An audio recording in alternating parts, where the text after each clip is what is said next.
Hello and welcome to A Word of Hope. I'm Brother Edward coming to you from St. Vincent Ferrer Priory in River Forest, Illinois. Today is May the 18th. It is the fifth Sunday of Eastertide that we're celebrating as the Christian community. And today's Mass, we have three beautiful readings. The second is one of my favorite texts of the Gospels and the New Testament, and it's from the book of Revelation, where John says, I see a new city coming, a new heaven, a new earth, and where what we've known is passing away and something new.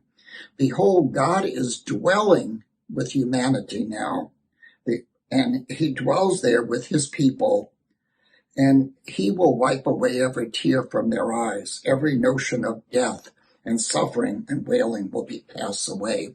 It's a text we hear often at funerals of this kind of a transformative moment.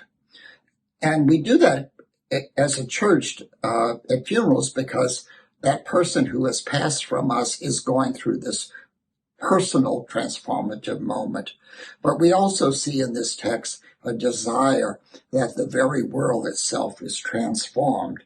And then it moves us to the gospel, that when the world is transformed into the light of the gospel of love, the gospel of justice, the gospel of peace, that God is glorified, Jesus is glorified, he says in the gospel. Now the Son of Man glorified, and God is glorified in him.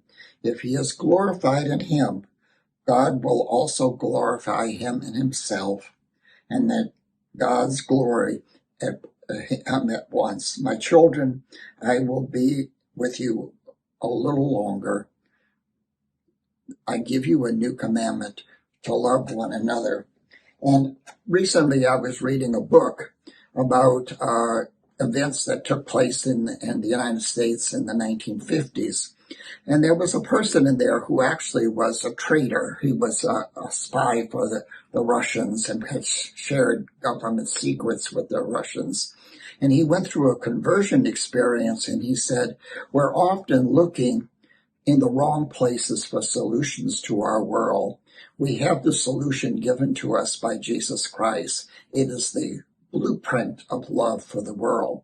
And today I would ask you to think about, when we think about our world and the challenges that we face, the challenges we face as a church, think how different it would be if everything was permeated by love. And then we would see a new heaven and a new earth, that God has come to dwell with humanity. So the mission of the church is to fill that prophetic voice that we hear in the book of Revelations, to transform the world into something that we long for and desire, but yet have not yet realized in our history.